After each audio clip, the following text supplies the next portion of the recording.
मी आता विनंती करेल माननीय श्री विजयराव कोलतेजी आपण या ठिकाणी येऊन आपल्या शुभेच्छा व्यक्त करा.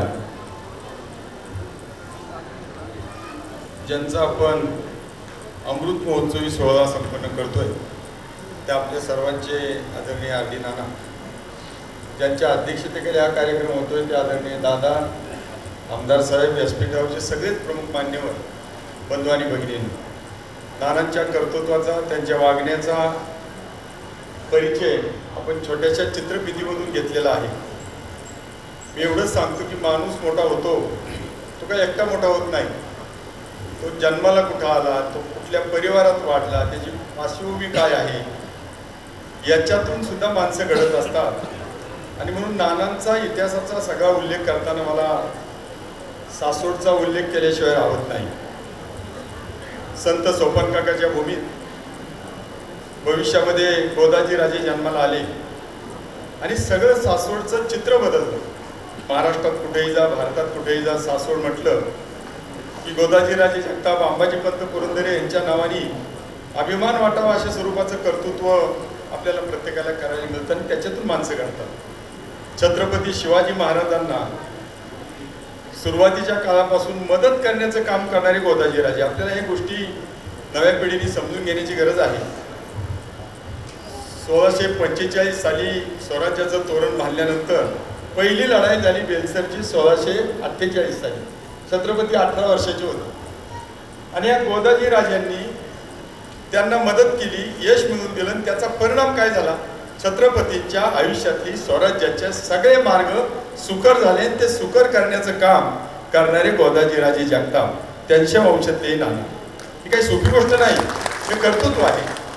आणि छत्रपतींची लढाई जिंकल्यानंतर त्यांनी साहजिकच शाहिस्तेखानाची बोटं कापली, अफजल खानाचा वध केला, सुभान मंगल किल्ला घेतला, त्या आग्र्याला सुटून आले.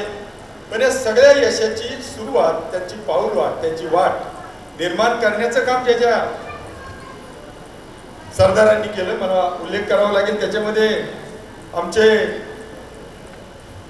शिवाजीराव इंगळे धारातीर्थी पडले, बाजी पासलकर धारातीर्थी पडले.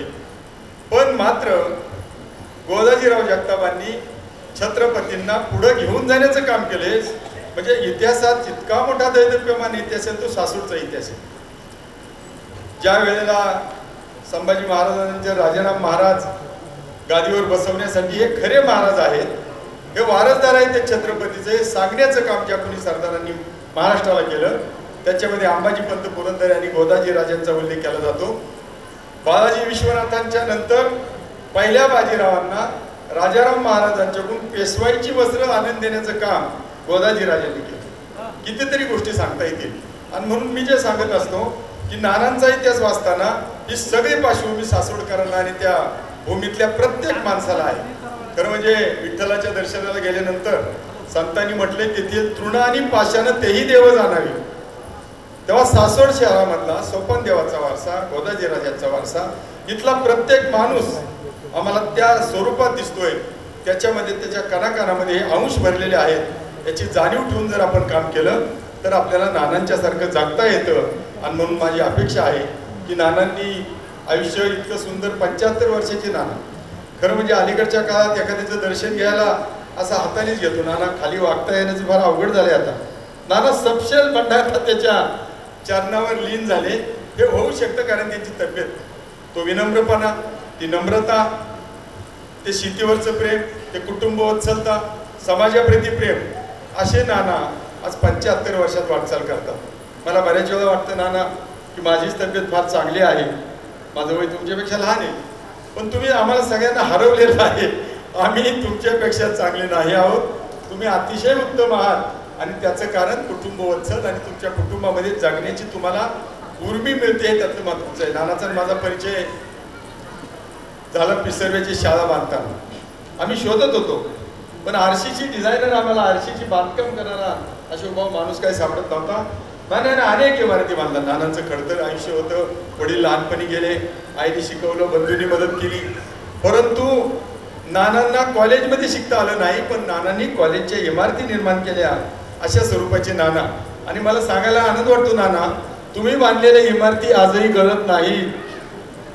नाहीतर इमारती आपण बांधतो पण त्या किती दिवस गळत नाही हे काही सांगता येणार नाही. मी जिल्हा परिषदचा अध्यक्ष होतो, हे मुद्दा मी एक आठवण सांगेन की एका दवाखान्याचं उद्घाटन करण्यापूर्वीच प्रस्ताव आला त्याच्या दुरुस्तीचा. दोळे साहेब आपण त्या कामात आहात, म्हणजे आपण चांगलं काम करता. आणि मग मी जिल्हा परिषदचा अध्यक्ष म्हणून जाहीरपणाने सांगितलं बापू की आता या पुढच्या काळात बांधकाम करतानाच एक दुरुस्तीचंही इस्टिमेट मंजूर करून घेत चला, म्हणजे आपली जरा बांधकाम नीट होतील. पण नानांच्या इमारती अजून गळल्या नाही, त्या उत्तम आहेत, त्याची आठवण आम्हाला सगळ्याला आहे. आणि म्हणून असे नानांच्या मधला एखादा गुण घेऊन आपण जगूया, आपले आयुष्य यशस्वी आयुष्य जगता येईल अशी भावना मी व्यक्त करतो. नानांना विशेषतः प्रवीणचं मला कौतुक करायचे. ट्विटरचे देशाचे मंत्री ज्यांचा आमचा कुणाचा परिचय नाही, ते देशाचे आरोग्य मंत्री प्रवीणच्या उद्घाटनाच्यासाठी आमदार साहेब श्रीपाद नाईक साहेब हॉस्पिटलच्या उद्घाटन झालेली केवढी मोठी झेप, ही झेप तुम्हाला घेऊ शकते. याचं कारण गोदाजीराजे, सोपान काका, त्यापासून आलेले नाना, खरं म्हणजे हे कर्तृत्व आहे. चंदू काकापासून आमदारांच्यापर्यंत सगळं कर्तृत्व पाजरत आलेलं आहे. याचं कारण गोदाजीराजांच्या पवित्र भूमीमध्ये नाना जन्माला आले आणि म्हणून ते यशस्वी जीवन जगले. मी नानांना मनापासून शुभेच्छा देऊन थांबतो. जय हिंद, जय महाराष्ट्र. धन्यवाद.